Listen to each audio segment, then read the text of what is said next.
what would you like happen if you became disabled?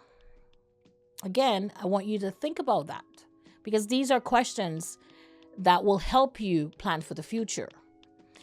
And what would you like happen if you were diagnosed with Alzheimer's, a critical illness like heart attack, stroke, or cancer?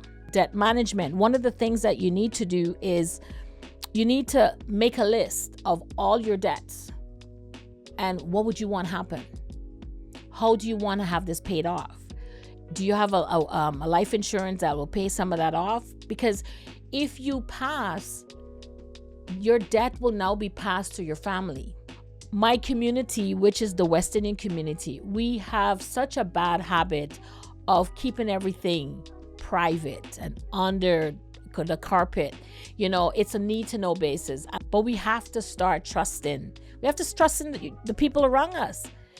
Because you could end up being in a sandwich generation where you're raising children and you're raising grandparents, or you're raising your adult mother in the same household. And if the mother is not telling people where the stuff is, then it causes problems.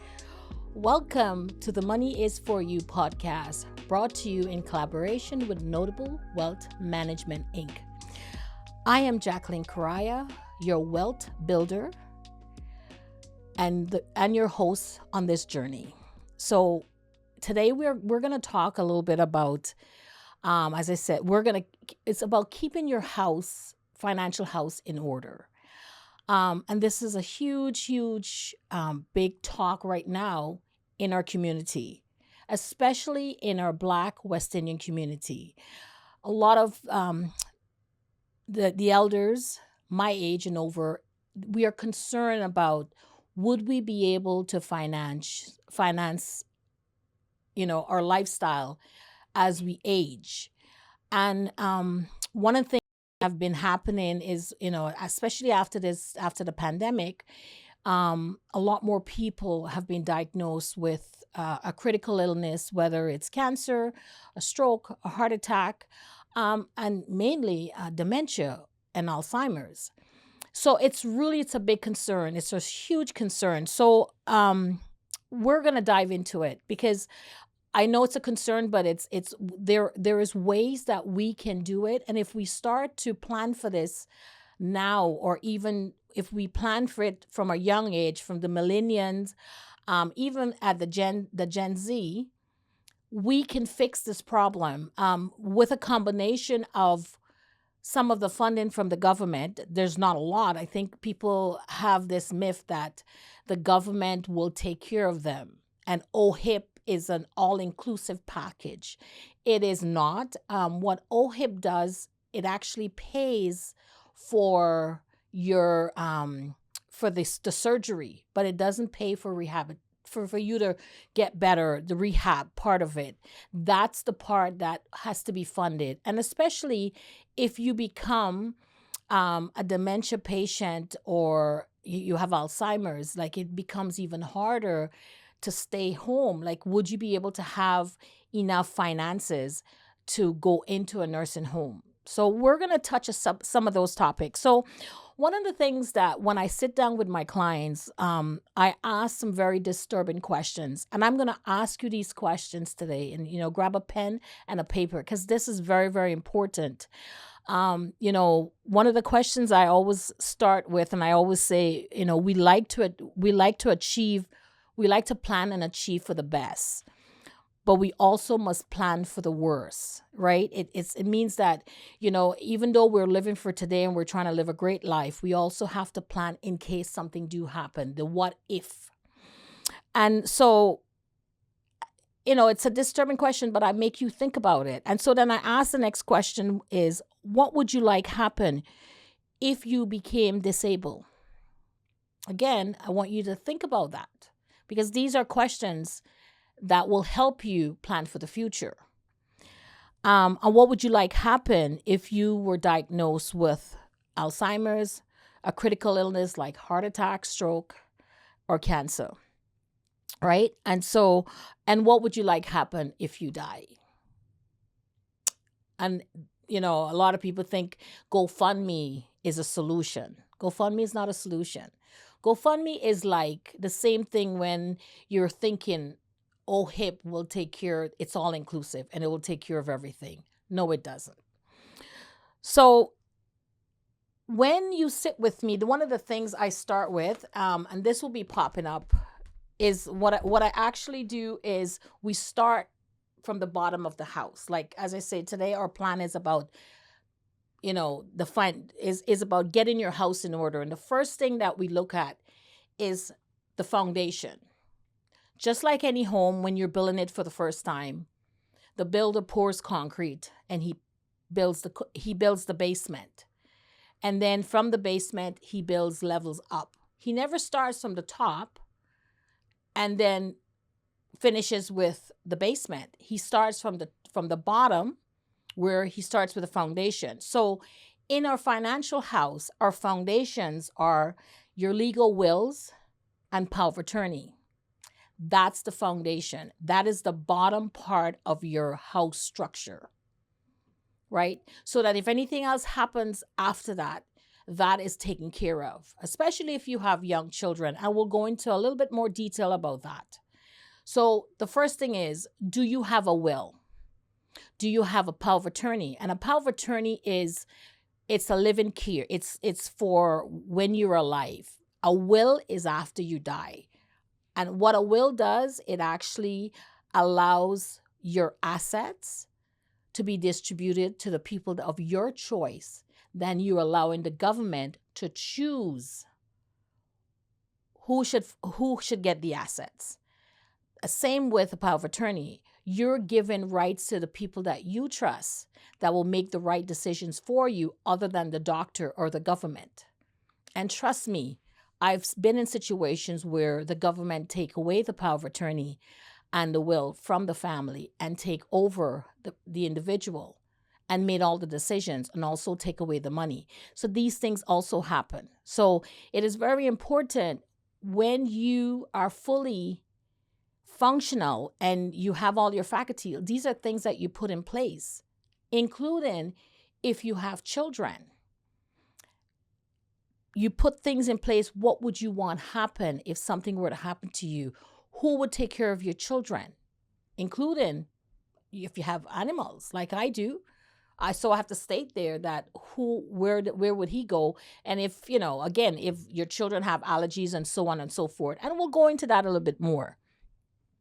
And then once that is completed, the next thing we look at is income replacement, critical illness, and life insurance. So there's a combination of, if you, as I said, a will, and then also the life insurance is that if you die. And the other one is, living benefits. Statistics have shown that if you were diagnosed with a critical illness, it takes about 2 years for recovery. And a lot of people believe that if they're working for an employer, the employee benefit will cover that. Now, most of the times, people are only covered $2,500 a month for disability. The question you have to ask yourself, is that enough? Is that enough to cover your expenses? Because if you're making $80,000 to $100,000, $2,500 will not cover it. But we can top that up, right? So those are things that you have to look. If you're self-employed, those are the first things that you should be. Like if you are an entrepreneur or you're a business owner, those are the first thing you should cover, because you are the provider and you have to replace your income. You are the most valuable asset. And without you, your business cannot function or your bills cannot be paid. So you have to protect it. So what you're basically doing is giving the insurance company 3% of your income for them to protect the risk. That's exactly what you're doing, right? So the income replacement, which is disability income, is the first thing that you should do or check to make sure you have. And then the next thing is critical illness. So what happens with critical illness is that if something were to happen to you, it pays out a one-time lump sum. And then again, based on statistics, it takes 1 to 2 years to fully recover for you to go back to work. So what this is allowing you to do is for you to heal yourself properly, continue to pay the bills, and you're not stressed out about not having enough to cover the bills. And then in case of debt, the life insurance will replace your income, whether it's to pay off debts or to make sure that your kids continue to have the lifestyle that you want them to have. So those are what we call the basement foundation when we are taking care of the house, right? And then after that, go on, you if you wanted to buy a house or you wanted to plan for legacy, it's above that. But you don't do that first. You actually start from the basement and go up. So if there was a crack, if there's something happened to you or something happened to the house, it would only have a crack, but you would not lose everything, right? So coming back to the will and the power of attorney, is you have to create, when you say, get a will. Some people says, why should I have to pay for that? It's important to pay for it, because if you sit with a lawyer, you can write all the details, and you have to be detailed about what you want your assets to do and not to do. Who you want, is it be the same person that will take care of you or take care of your care, that will take care of your finance part of it? It should be the same person, because if somebody's taking care of you and they can't have access to your money, then there's a problem. So you have to be able to trust that person to do all those things for you. So it's not just an easy, quick fix. And as I said, especially if you have children, you should be doing those kind of things. You should make sure that you trust these people. I know a young lady that she trusted her mom with the life insurance because she was dying, and she thought that, grandma was good with the children. But then once she passed, grandma spent out the entire life insurance. The kids never got it because grandma was just good with taking care of the kids, but grandma was never good with money. So she just thought this was a lot of money, and if she kept dipping into it, she figured they'll never know. But grandma spent that money within a 6 months period, and it was gone. So you have to trust that the people that you're putting in trust for all this stuff will be able to handle it and do what you want them to do. And if this is written in your will, then you're making them accountable to doing what they're supposed to do. And we talk about trust when you have young children, you should have your stuff, and you should have a trust for your children. Who are you going to leave your kids? Even if you're incapacitated. If you're incapacitated, it means that you can't speak. If there was any monies if you're supposed to get any monies, nobody can claim any monies for you. So if you can't write, you can't speak, or you literally incapacitated, if you don't have a will and power of attorney, nobody can get any monies for you, not even the money from the government. So if you had a critical illness or disability and you don't have these documents in place, nobody can go to your bank and get any money. Nobody can go to the insurance company and get any benefits claims for you. They can't speak for you. So this is the reason why you need a power of attorney and a will, because the power of attorney is for living and the will is after death, right? Again, we talked about the healthcare director creating a living will, outlining what would you want happen. Like for instance, if you went into the hospital, do you want to be resuscitated? All those things you have to make it detailed. Now, sometimes when you go and you create a will, the lawyer may not do all of that, but it's still your job to sit down and you write that stuff out. And this is also why I created this book, My Farewell and Final Wishes, because you could also put some details in there. But the information when it comes to your health issues and what you want happen should be part of the written will. It could be an addendum added to your original will and power of attorney at the time, and let the lawyer add it to there as an extra. Um, Again, beneficiaries, you have to designate beneficiaries on these documents, because if you don't um if you don't put them beneficiary, everything will go to the estate. Number one, it'll be taxed at 55%. So if you have, it's taxed very different than if, let's say, you had a life insurance, and it'll be transferred to your beneficiary 100% tax free. But if you do not have a beneficiary on there, everything goes to the estate, and then it's taxed at 55%, I think it is, and then dispersed to your beneficiary. So it's very important that you have beneficiary designation on all your products, even if you have investments, or you have any life insurance, or any, even if it's a group insurance. And if you want to put your children that are under 18 as beneficiary, you must have a trust, because the monies will not be transferred to the children if they're under 18. So therefore, it will stay with the courts until they're 18, and then will be lump sum to them. And that could be a problem. Again, when all this money is given to an 18-year-old, they don't know to manage money. So again, it is best for you to make sure you do what you need to do. Do your due diligence up front, so that when the time comes, everything could roll accordingly. That that, if you were in a coma for 3 months, that everything will be smoothly taken care of, and that you would not come out of a coma and realize that now you've lost your home, or your kids is in, foster care. You just put things in order. These are why these documents are important. It just seemed that people don't want to pay for these documents, but they have a home, and that home is worth sometimes 1.5, 2 million, but they don't see it important. Or they have 2 or 3 or 4 beautiful children, and they don't see the importance to making sure that they have it laid out to say what I want happen if something were to happen to me. Do the kids just go to, grandma, or what do you want? And also make sure it's detailed enough as to what you want grandma to do with your money and with the children.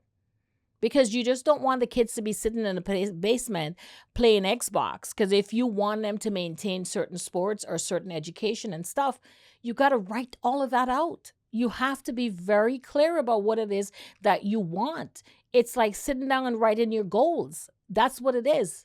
The same plans that you would have had for yourself and your family if you were fully functional and were here. That's the same thing you have to do when you're preparing these documents. It's not just one time, put it together and forget about it. And by this time, when you look at it, you already had maybe 2 kids, you had sold one house, you bought another house, all these things. Every time there's a major change in your life, you have to go back and amend those things and change it. Or even the person that you might have put as the beneficiary that was fine 3 years ago, that person may not be the same person that you want to be your beneficiary today, because maybe circumstances would have changed. The dynamic might have changed. Maybe you had a new partner. You never know. Like, how would you imagine you're in a coma, or you're in a situation that you're incapacitated, and your ex-husband is still your beneficiary on documents that should have been removed after the separation. So these are important things. It's like we go for annual checkups. Your financial house should be an annual checkup. You go through everything every year to make sure there's no changes. Same thing, your life insurance, you change a job, all that stuff. You have to continue to update the stuff so that everything is in line. If something were to happen to you, tax consideration, right? Again, debt management. One of the things that you need to do is you need to make a list of all your debts and what would you want to happen. How do you want to have this paid off? Do you have a life insurance that will pay some of that off? Because if you pass, your debt will now be passed to your family member. So the debt just doesn't go away if you die. whoever you're leaving in charge for your finances or your children assets that you're leaving for them, they don't get that asset until the debts are paid. So these are also things that you have to think about. How are your debts going to be taken care of? Do you have insurance to offset these things, right? So these are all things that you have to think about when you are sitting down and planning for your financial house, when you're putting your financial house in order, right? Again, inventory asset. You need to sit down and make a list at all the assets that you have, all the bank accounts, all investments, whether it's benefit or pensions with your group company, or you have them invested with different people out there, whether it's the bank, investors, and any personal property, if you have a cottage and whatnot. This book will help with that situation. You put all the passwords, the account numbers. This book would help. Again, you can get this book on Amazon. You can grab a copy. And again, it's a real help in planning to put this house in order. Again, I said debt management, you list all your debts. And when you finish listing the debt, now, one of the good things about with the debt, when you do your will, your lawyer will state in there that all debts have to be paid out before any monies are transferred to any beneficiary. So that is in that part of the will. Tax consideration. Consult your tax profession to understand the potential estate taxes and strategy to minimize them. So that's one area that, life insurance is a great offset in entry, because you will pay taxes upon debt. Now, if it's a couple, a husband and wife, the first debt, there's no taxes. Everything will roll to the next partner. But on the last person dying, that's when taxes occur. So you have to think about that, right? If Joe passed, all his assets, all his debt, everything will roll to his wife. So the house and everything. But when the wife passes, that's when taxes will occur. So you have to think about that. So it's not only that we're going to get taxed when we're alive, we get taxed when we're dead, especially if we have assets. And it doesn't matter. It could be a car. You may figure, well, I don't have a lot. I'm a rental. But you still have to make a list of what you have, because you might have a phone. You may have computers. You may have jewelry from grandparents. You may have great work, artwork. So you may think that you don't have because you don't have that big tangible asset, but you may have small asset. You could have jewelry. Like for me, I have generational assets when it comes to jewelry. Like, my parents, they're over 100 years old that I got from my parents, right? Those are valuable stuff that must be listed because they worth something. So these are things that you have to make a list of. Organizing important documents, keeping the estate planning documents, financial record, and insurance policy in a safe, accessible location. Inform the executor and family members where to find these documents. And so at the end of it, I'll show you what I did, and it's all in one place along with the book to show how you can keep everything in order. And so that if something were to happen to you, your family is not going like trying to figure out if the stuff is at a bank or where is everything. Everything will be, keeping track of everything in the book, and then in the binder where all the most important things are. And make sure, as I said, review this stuff on a regular basis. It is important that every year, just like you do your annual checkup, this stuff is being done. You have to pull it out. You had a new baby. You need to check in to make sure. And with your advisor, financial advisor, this is a perfect way to do annual financial checkups to make sure. You may have a new husband, or you may have divorced from the last time you did your will and you did your life insurance, or you may have a new baby, or you may have bought another home.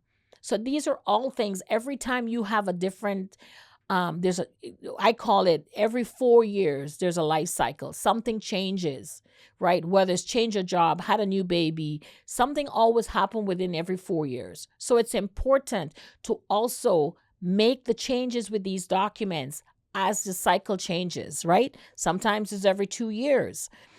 Um, Communicate your plans. Again, this book is great. There's different sections for that, but you have to state in detail.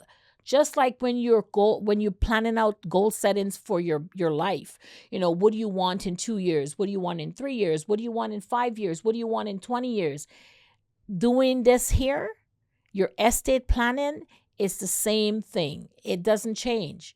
You know, a lot of times people, they don't want to deal with this part of it because for some reason this whole concept of debt or becoming sick scares a lot of people. But it also brings you in a position of confusion if your house is not in order, right? It causes more stress for the people behind that you're leaving to take care of this stuff. Now they have to take care of you, and then they have to figure out where your stuff is, right? So we just have to get better of doing all our stuff. And especially like, my community, which is the West Indian community, we have such a bad habit of keeping everything private and under the carpet. It's a need to know basis. And my girlfriends and I, we talk about this quite frequent.